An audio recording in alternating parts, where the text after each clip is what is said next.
이, 관, 채, 고!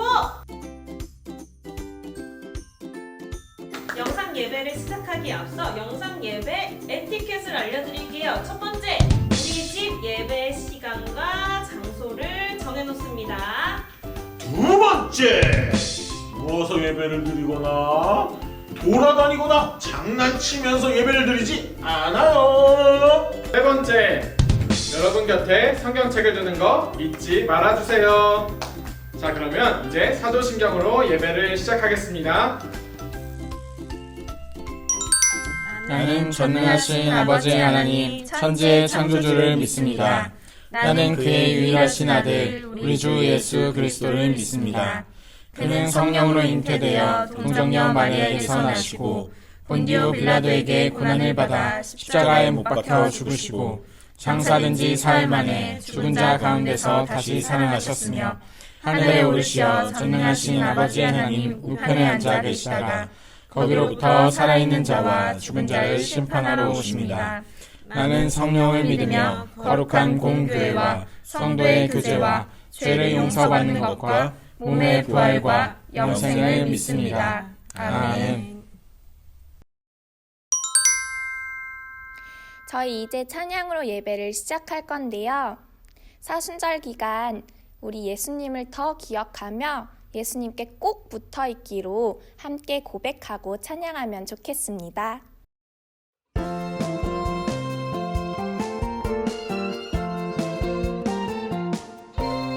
저기 아름다운 보랏빛 열매처럼 나에게도 열매가 있었으면 귓가에 들려오는 예수님 목소리 나에게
친구들, 우리 두 손을 모으고 두 눈을 감고 기도를 하겠습니다.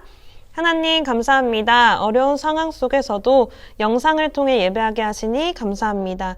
일주일 동안 누군가를 미워하기도 하고 나쁜 말을 입에 담기도 했습니다. 우리의 잘못을 용서해 주세요. 코로나19로 인해 많은 사람들이 고통받고 있습니다. 의사와 간호사 선생님, 확진되어서 치료받고 있는 환자들, 위로와 사랑을 주세요. 죄인과 병자들을 위해 이 땅에 오신 예수님, 사순절 기간 예수님의 사랑과 희생을 기억하며 친구와 가족들을 사랑으로 섬기는 어린이가 되게 해주세요. 감사하고 사랑합니다. 예수님의 이름으로 기도합니다. 아멘.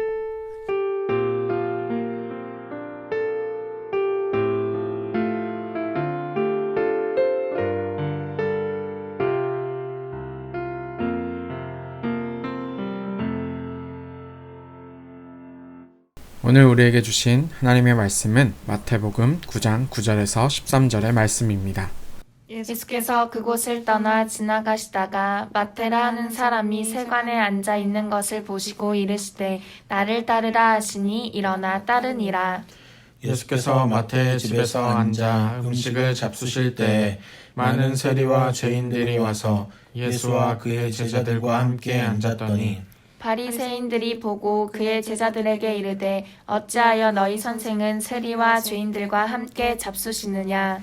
예수께서 들으시고 이르시되 건강한 자에게는 의사가 쓸데없고 병든 자에게야 쓸데있느니라.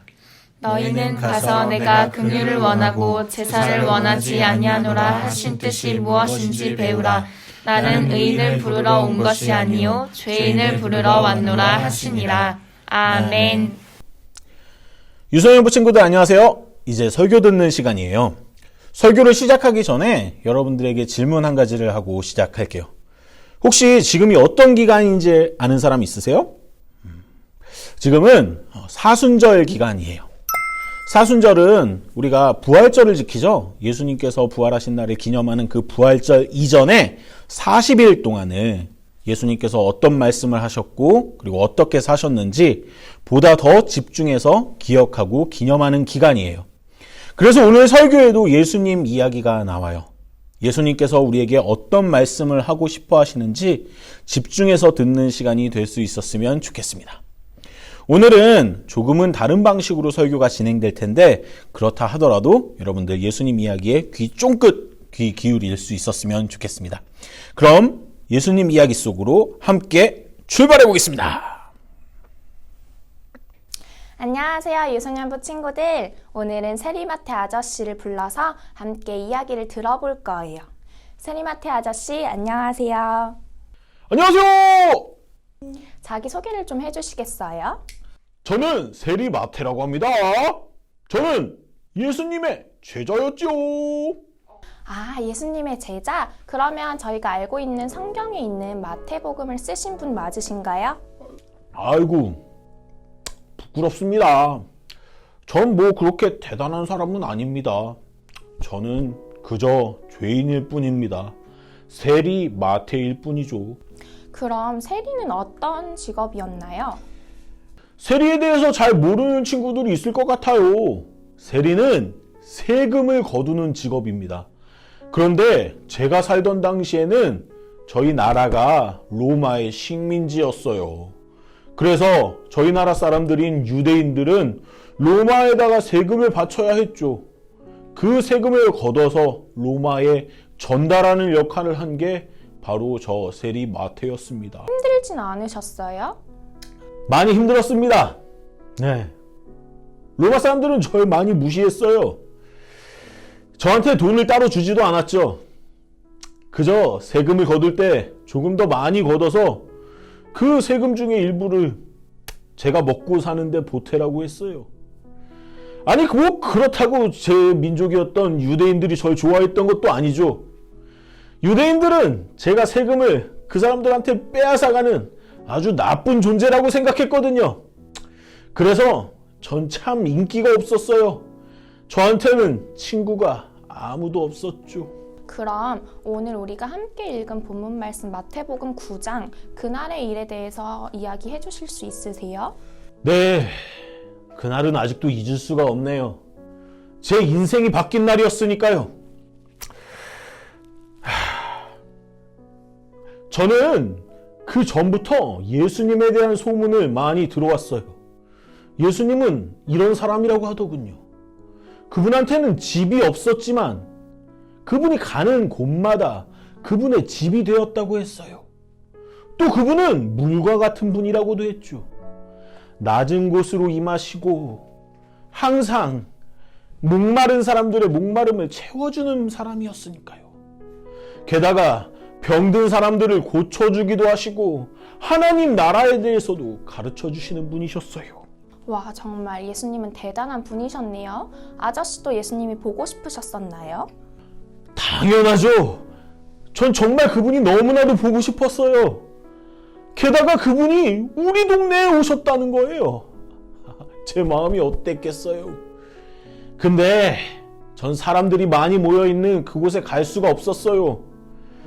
사람들은 다 저를 싫어했으니까요. 그래서 지나가다가 그분 얼굴이라도 한번 볼 수 있었으면 좋겠다 생각하고 있었는데, 아니 갑자기 그분이 제가 일하고 있는 세관으로 찾아오신 거예요. 그리고 저한테 뚜벅뚜벅 걸어오시더라고요. 그때 예수님의 첫인상은 어땠나요? 예수님은 정말 소문대로셨어요. 아무것도 두려워하지 않으셨고 또 아무것도 무시하지 않으셨죠. 그렇게 그분은 제게 성큼성큼 다가오셨어요. 그리고 나를 따르라고 말씀하셨죠. 저는 당장 일어나서 그분을 따르게 되었습니다. 그뿐만이 아니라 그분을 저희 집에 초대해서 잔치를 열었죠. 그분을 마음껏 대접하고 싶었어요. 그런데 거기에서 문제가 하나 생겼어요. 어떤 문제요? 예수님의 제자들이 따라오는 것까지는 어쩔 수 없었죠. 그런데 그 예수님을 따르던 다른 죄인들까지도 저희 집에 성큼성큼 들어오는 거예요. 그 죄인들은 평소에 저조차도 그렇게 친해지고 싶지 않았던 사람들이었거든요. 그런데 그런 사람들이 우리 집에 와서 난장판을 만들면서 밥을 먹는 걸 보니 아우 정말, 제가 뭐 예수님이랑 함께 있으니까 말은 못했지만 제 마음이 이만저만이 아니었습니다. 그런데 거기서 끝이 아니었습니다. 글쎄 바리새인들이 나타나서 예수님의 제자들한테 따지기 시작한 거예요. 왜 예수님이 세리와 죄인들과 함께 밥을 먹냐는 거죠. 제가 잘 이해가 안 되는데 그게 무슨 문제가 되죠? 그 당시 유대인들은 말씀드렸다시피 저 같은 세리를 싫어했어요. 죄인들과 다름없는 존재라고 생각했죠. 그리고 유대인들은 죄인들과 함께 밥을 먹으면 그 더러운 죄인들의 모습들이 자기한테도 옮는다고 생각을 했죠. 예수님이 그 더러운 세리와 죄인들과 밥을 먹었으니 예수님도 더러워지셨다고 따진 거죠. 아이고, 기분이 많이 나쁘셨겠어요. 많이 나빴습니다. 바리새인들이 우리 집에 들어와서 소란을 피우는 것도 기분 나빴지만 제가 평소에 무시하고 싫어하던 다른 죄인들과 똑같은 취급을 받는다는 것이 여간 기분 나쁜 것이 아니었습니다. 에휴. 그런데 예수님께서 이렇게 말씀하시는 거예요. 건강한 자에게는 의사가 쓸데없고 병든 자에게라야 쓸데있느니라. 너희는 가서 내가 긍휼을 원하고 제사를 원하지 아니하노라 하신 뜻이 무엇인지 배우라. 나는 의인을 부르러 온 것이 아니요 죄인을 부르러 왔노라. 그게 무슨 뜻이에요? 저도 그 당시에는 그 말씀이 무슨 뜻인지 잘 모르겠더라고요. 근데 곰곰이 생각해보니 이런 뜻이 아닐까 생각해봤어요. 우리는 모두 다 하나님 앞에서 죄인이잖아요. 그런데도 우리는 죄인이 아닌 척, 의인인 척, 다른 죄인들을 손가락질하면서 살아가고 있다. 이걸 예수님께서는 지적하고 싶으셨던 것 같아요. 병에 걸린 사람들도 자기가 병에 걸린 줄 모르면 건강한 줄 알고 살아가잖아요. 또 생각해보니 그 말씀은 바리새인들에게 하신 말씀이기도 하지만 그 옆에 앉아있던 저에게 하신 말씀이기도 한 것 같더라고요.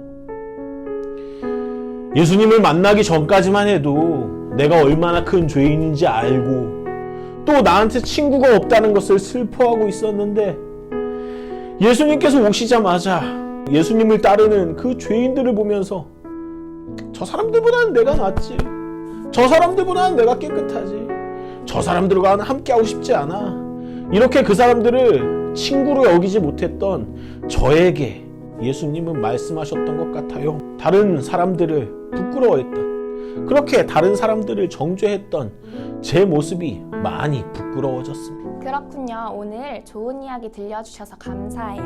그럼 마지막으로 저희 높은 뜻 덕소교회 유소년부 친구들에게 한 말씀 부탁드립니다. 여러분, 제가 여러분에게 감히 무슨 말을 하겠습니까? 저도 너무나도 부족한 죄인인걸요. 하지만 제가 그날 예수님을 만나고 예수님의 이야기를 들으면서 느꼈던 감정을 솔직하게 얘기해드리고 싶어요. 여러분, 우리는 모두 죄인입니다. 그런 우리에게 예수님이 찾아오셔서 친구가 되어주셨죠.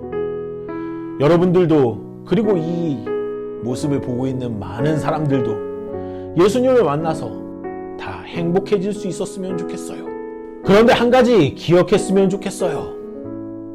때로 우리가 많이 싫어하고 미워하고 손가락질하는 사람들, 죄인이라고 우리가 비판하는 그 사람들과 우리가 크게 다르지 않다는 걸 생각할 수 있었으면 좋겠습니다.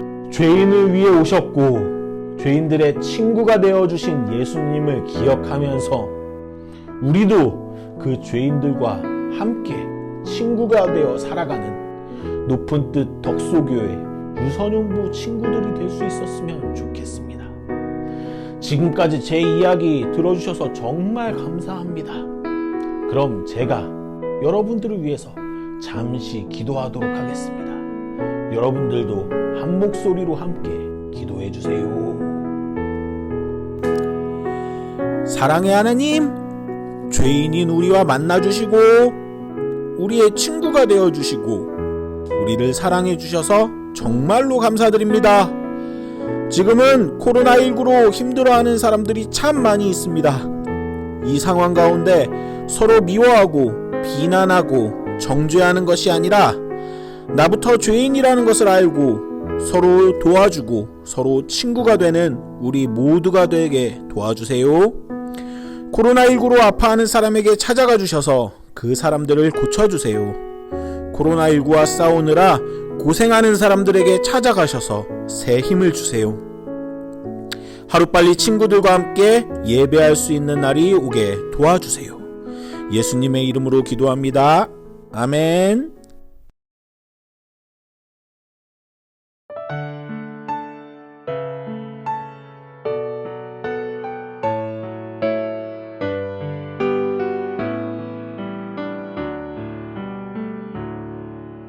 내게 있는 양육함 주께 가져와 그 발 위에 입 맞추고 깨뜨립니다.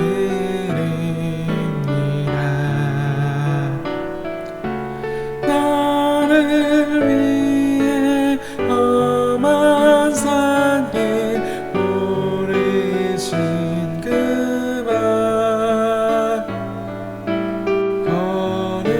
걸음마다 그 신사랑 새겨놓았네.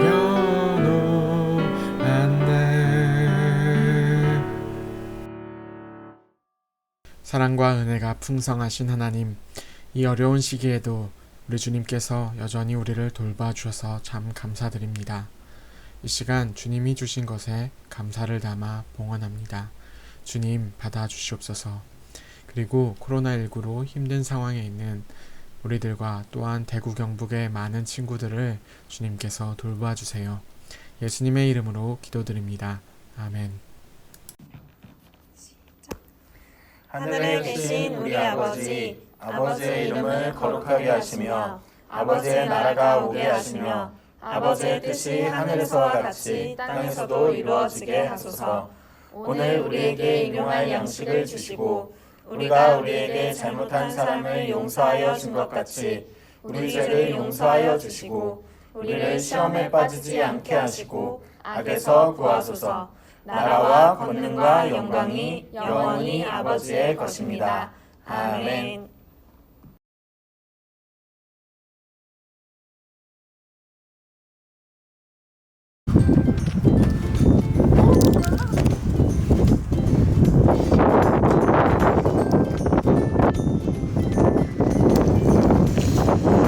여러분, 오늘도 함께 예배드려서 너무 기뻤어요. 하지만 여러분들의 얼굴도 너무 보고 싶네요.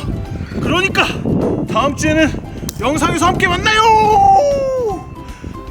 그래서 여러분들의 참여를 기다려요. 다음 주 성경공도 기도하고 싶은 친구들 연락 주세요. 여러분, 신청은 담당 전도사님에게 꼭 해주세요. 그리고 질문도 많이 해주세요. 맞죠?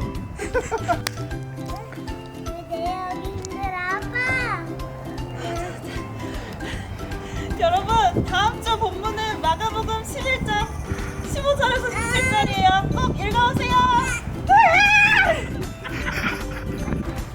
구약 신약 이건 최고.